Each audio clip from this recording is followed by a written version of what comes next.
Cats are super cute and fluffy, and we all love them. Don't lie to me, you love cats too. But there are some strange urban legends revolving around cats that might make us second guess their fluffy ball nature. Fun fact, one of my favourite things is seeing animals cozy up to newborn human babies. It's adorable, but my first urban legend is a little bit more sinister. They steal the breath of babies. This terrifying urban legend deriving from England is that cats will crawl into a baby's crib and suck out its breath. It will then literally suffocate the child to death. Some versions of the myth state it's because a cat would be jealous of a newborn baby, as they see them as obtaining the attention from their owners they're now being deprived of. Other versions say it's because they're attracted by the scent of milk on the baby's breath. There was actually a real-life case in 1791 at the inquest of a coroner in Plymouth, England. It was found that a cat, yes, a cat, was guilty of infanticide by stealing the baby's breath. The myth followed settlers over to the New World of America, as the Nebraska State Journal printed an alleged report in 1929 that stated a doctor had witnessed a cat lying on the babe's breast, a paw on either side of the babe's mouth, the cat's lips pressing on those of the child, and the infant's face as pale as that of a corpse, its lips the blueness of death. This myth likely derives from trying to find an explanation for SIDS, sudden infant death syndrome, or cot death. And cats, well, they find newborn babies to be a nice source of heat and comfort, and may become attached to the baby as something they need to protect. And that's why a lot of cats can be seen around newborn babies. And they must have thought, well, the infant has died, and there's a cat there. It must have stolen its breath.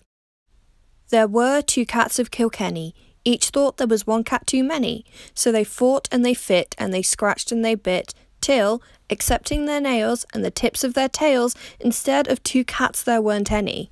According to Irish urban legend, a fabled story of 2 cats fighting until nothing but their tails remained is a caution to mutually destructive conflict. The earliest mention that can be found is from Anthologica, a collection of epigrams, ludicrous epitaphs, tales, sonnets, miscellaneous anecdotes, in 1807. The story goes that when the Hessians, German soldiers who supplemented British forces in the American Civil War, stationed themselves in Kilkenny, a county town in the Republic of Ireland, they would entertain themselves by tying the tails of 2 cats together and throwing them over a line to fight. After their officer heard of this, he instantly forbade them to continue with these cockpit fights. However, the soldiers continued on with their foul amusement. One day they had just thrown a cat over the line to fight when they heard the officer coming. Quickly, a soldier drew his sword and cut them down, leaving only the tails hanging on the line. The officer entered, and upon seeing the tails, demanded to know where the cats were. The soldier replied that the cats had fought so aggressively that only their tails remained. Another version of the tale blames Oliver Cromwell's army for the cats being mutilated of their tails. Others claim that it was just indeed 2 vicious felines having such a hostile encounter that nothing was left but their tails, without any other intervention. Whatever left the cats in their tailless state they were now in, or bodiless state with just their tails, the previous limerick was born. The twin tales would branch out into popular culture.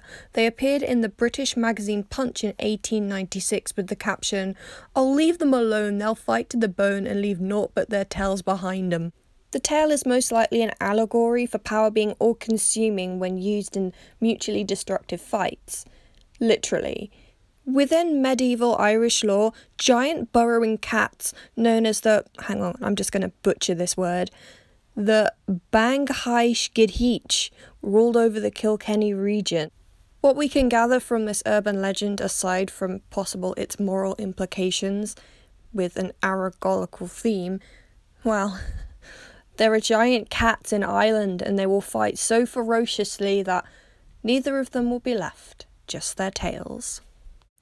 Another urban legend derives from the Bible, and you might already know of Lilith, especially if you've watched The Chilling Adventures of Sabrina.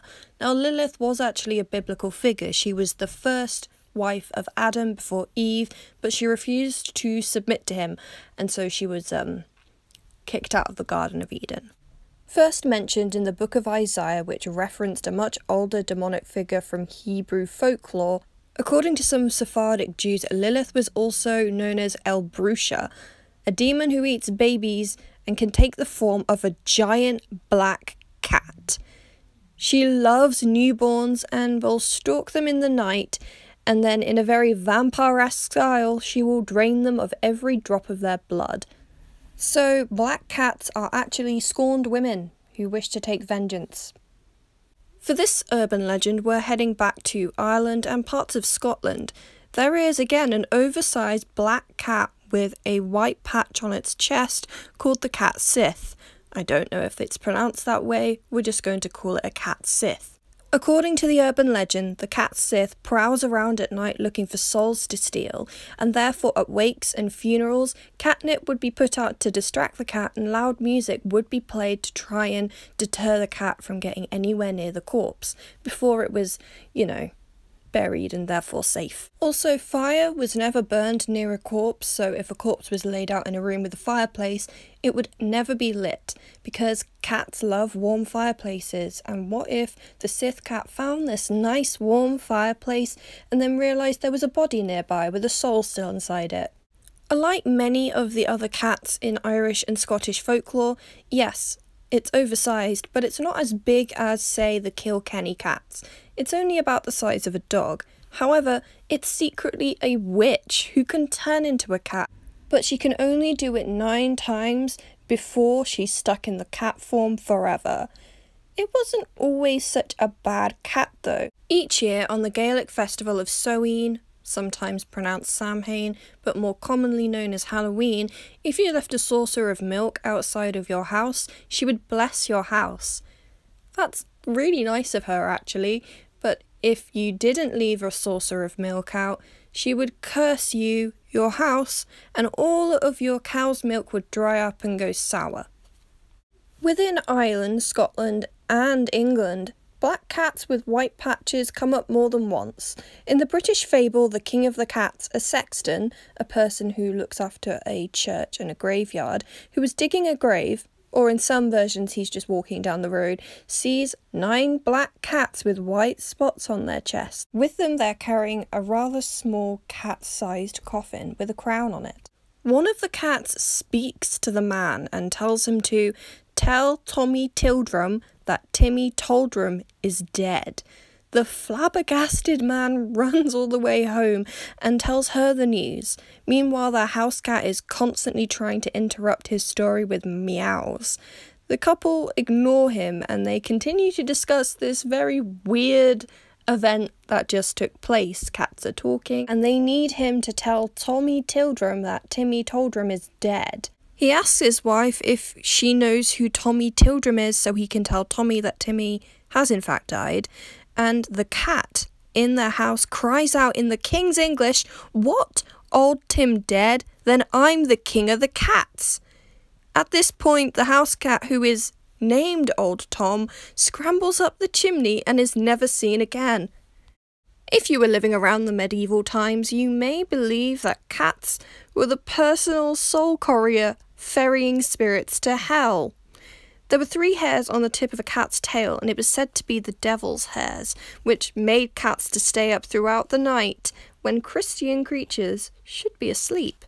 In the good old American South, it was believed that anyone who drowned a cat would be punished by the devil himself, or for the lesser crime of kicking a cat would be struck down with rheumatism. Rheumatism being a disease that causes inflammation and pain in the joints, muscles, or fibrous tissue, especially in rheumatoid arthritis. Hop back over to Europe, and it was believed that kittens born at the end of the blackberry season were especially uncontrollably boisterous, and that is because that Satan was thrown out of heaven around the end of summer and that he landed in blackberry brambles. And so he gave the kitteny souls a lot of mischief. It was thought by early Christians that if a cat sat on a grave, the soul of the dead was possessed by Satan. Also, if there were 2 cats seen fighting on a grave, specifically during a funeral or near a dying person, that meant they weren't actually 2 cats. It was actually an angel and a devil fighting over possession of the person's soul in cat form. I hope you enjoyed some of these bizarre, creepy, and downright weird urban legends about cats. Do they steal babies' breath? Are there giant cats in Ireland that rule over Kilkenny? And if you see a cat sleeping on a grave, does that mean that the person's soul is therefore possessed by Satan? Who knows at this point, really? I mean, they do dickish things for no reason. Maybe tipping over that brand new vase that you bought is just them doing the devil's work. As usual, my Twitter, my Steam, my Patreon, Etsy, PayPal, they're all linked in the description, and I also now have an Instagram for my plushies so I can stop spamming my community page with them. If you'd like to give that a go, everything is linked in the description. Until then, bye guys.